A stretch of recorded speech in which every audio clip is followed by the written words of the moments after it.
Put your hands together, ladies and gentlemen, Mr. Michael Moses.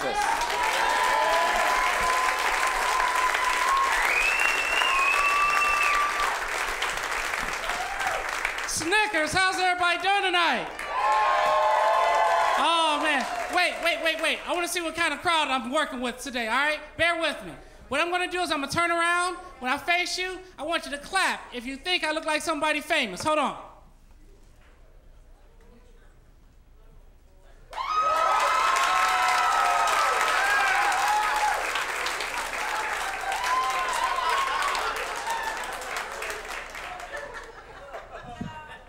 Fort Wayne, I'm so disappointed in you. Y'all as racist as they said that you were. Y'all think all black people look alike. And that ain't no joke. But actually, I know you look up here and you think you see a black man, but actually I'm not black. No. You see, I found out in 8th grade that I wasn't black. You see, in Indiana schools, they had something called physical education. Sir, back in your day, you probably called it gym class. In this gym class, they tried to teach me how to play basketball. That ain't me. In this same gym class, for some reason, 2 weeks out of every school year, they tried to teach us how to square dance. And people think that all black people have rhythm. That ain't me. The third and final clue that let me know I wasn't black was when it came to the shower room. Shut up, that ain't funny.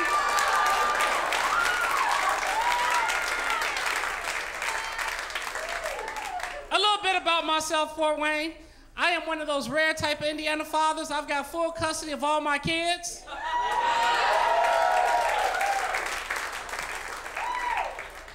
You know what? That's the fourth reason I know I'm not black. I'm taking care of my own kids. Because you know what they say, right, ma'am? Once you go black, you're a single mom. No. I just wanted to get rid of all that racial stuff because racism is stupid. Clap if you think racism is stupid. Yes. In this day and age, for racism to still be out there is just retarded. Because we're all just the same, right? It doesn't matter if you're Democrat or Republican. We all broke as hell. Yes. Like I said, I do have full custody of my kids, and I gotta tell you, whoever's my parents at, parents make some noise real quick. Parents make some noise. All right. Isn't it true that we all want our children to exceed what we have, to go higher, to have better success, to have more things? Wouldn't you agree with that? Yes. And we want them to be successful. And I thought I was doing pretty good. You see, my oldest son, he joined the U.S. Navy. Yeah. Let me take a second to ask, do we have any veterans or current servicemen or women in the house tonight? Please stand up, please stand up. Ladies and gentlemen, give a round of applause for our servicemen and women. Yes.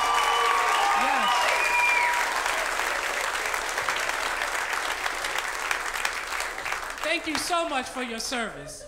And like I said, my son, he's in the Navy. My daughter, my middle child, she's the star of my family. You see, she went through her entire school career without ever missing an honor roll. Yes. In fact, she did so well that she got a full ride scholarship down at Indiana University.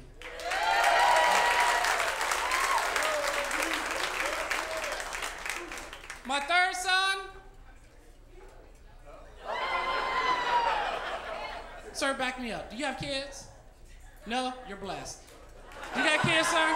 Who's got kids up front? You've got kids, right? Back me up on this. And you've got kids? You probably got, oh, these are your kids. Okay. You're perfect. You're perfect. Back me up, sir. What's your name? Kevin, back me up on this. There is nothing more hurtful, more heart-wrenching than to look in the eyes of your offspring and go, damn, he ain't gonna make it.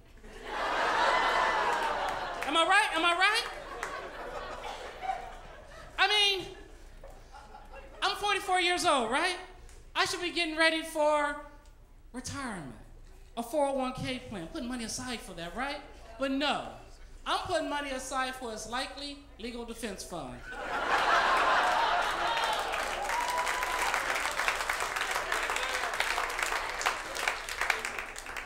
This past holiday, my son is in the Navy. He found out that he's going to be deployed over there in the Gulf region for that Afghanistan stuff that's going on. He says, Dad, all I want is my own international phone calling plan so I can keep in touch with my family and friends. Yes, I did that for him. I did that for him.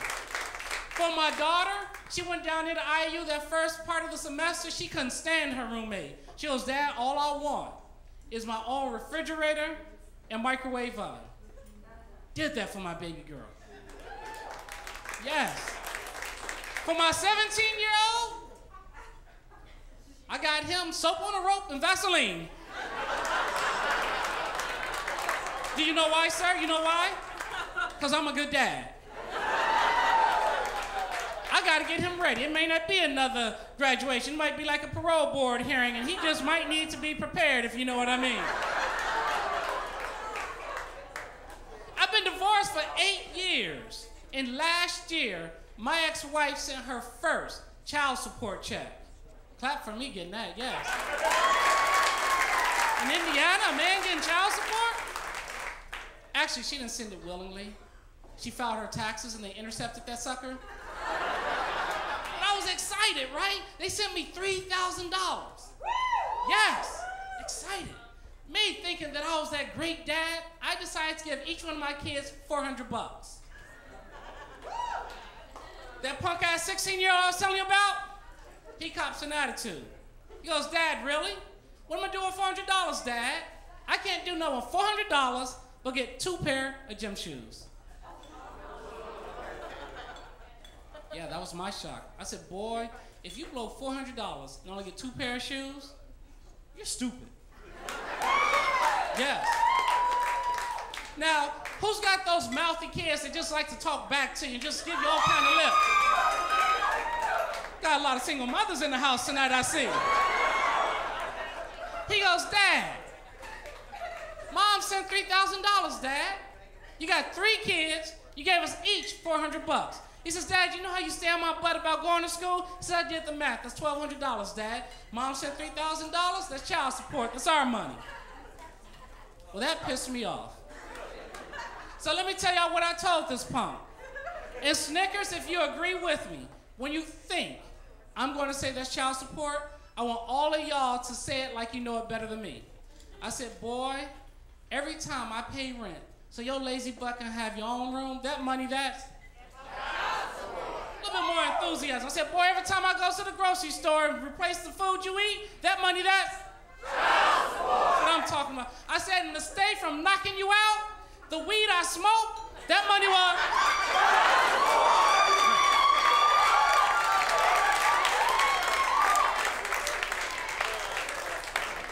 We got some weed heads up here in Indiana. But I gotta be honest with y'all. I don't smoke weed. I sell it. Hey, I gotta do something to supplement that child support. Kids expensive as hell. And ladies, let me talk to y'all for a minute. Ladies, y'all got a lot of standards out there, don't y'all? Like, where's the ladies out there that will date a family-oriented man? Make some noise. Liars. Here's what happens when I'm on a date. The date will go smooth. We'll go catch something at your embassy, a nice show, then we'll go to dinner. Conversation is flowing. Soon she gets to the topic of family. And she goes, so, Mike, you got 3 kids, huh? Like, yep, I sure do. She goes, what, you see them every other week? Like, no, I see them more than that. She's like, oh, that's cute. You got that joint custody thing going on. I tell her I have full custody of my kids. Can y'all believe she excuses herself to the bathroom and I haven't seen her since? Standards. Here's another standard that you ladies have. Clap it up if y'all like a man that wears a uniform. Let me hear you. Clap it up if you like the military, like the Army, Air Force, Marines, Navy. Yes. But why in the hell y'all go with that other guy that wears a uniform? You know the one that has that orange jumpsuit that says Allen County Jail on the back? Yeah, you see they got quiet back there because they're guilty. What about the guys in the middle? I wear a uniform. I want to know, who's going home with me after the end of the show?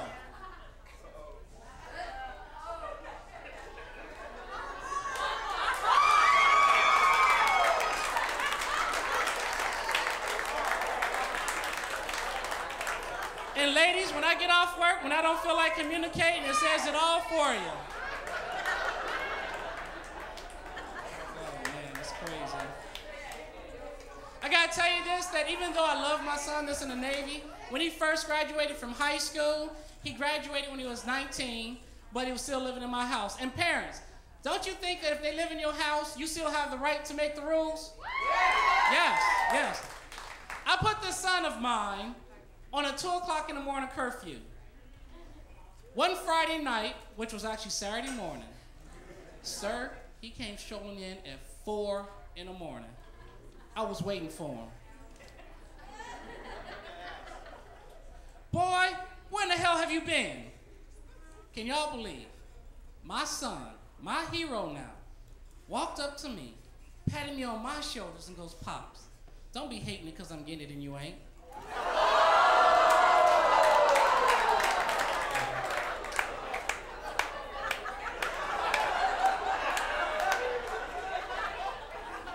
I wanted to be mad, but I couldn't because it was true.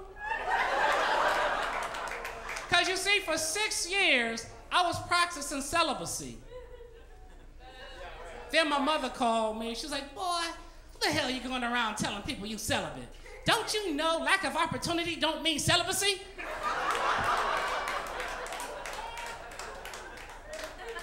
Y'all clapping too much over there. That's not funny. Oh man, tell you this also. Recently tried to start dating again. Clap it up for me, trying to date again. And this was last year. I was down near Muncie at the Ball State University. Anybody know about that area? Yes. And I was performing comedy down there. And this beautiful, gorgeous girl came up to me. And she's talking to me and she's carrying on. And the conversation was going really good. And I looked at her hand, I said, what's that on your hand? Is that a tattoo? She was like, no. I was like, what is that? She was like, well, that's the stamp they give you when you're not 21.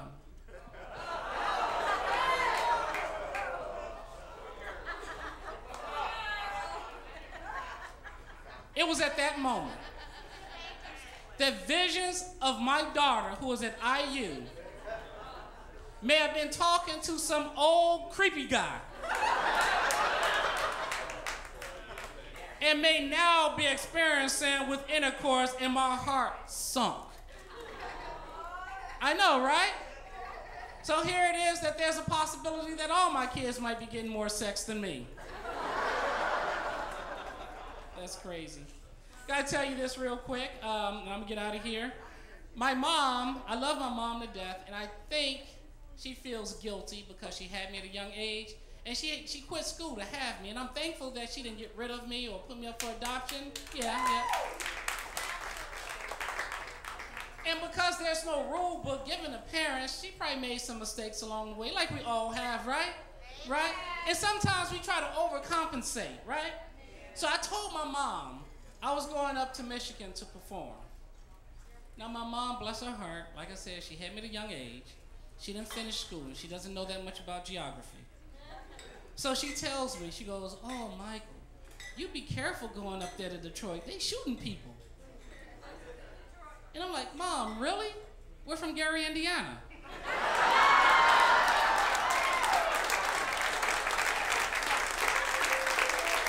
It's crazy. I will tell you this, clap if you are happy that gas prices are finally going down. Clap, let me hear you.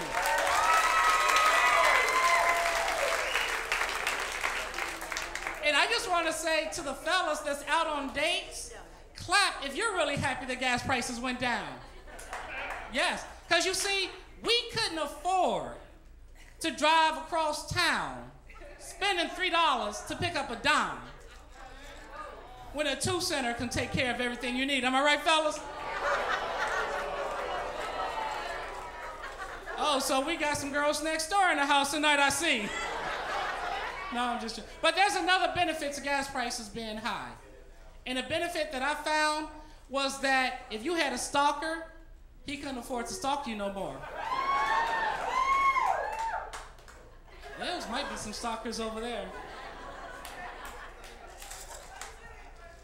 Leave y'all with this real quick. Recently, when my son finished up with basic training, he came home, and I was so proud of him that I gave him the keys to my car. My son drove out all the gas in my car. I got in my car and I couldn't go anywhere. Again, I was mad. So I come storming the house like most fathers do. I come up there like, boy, why you drive all the gas out the car? And I hit up against him, and I felt the lean fighting machine that Uncle Sam had made him. I excused myself to my room and went to bed. Hey, I'm Mike Moses. Good night, everybody.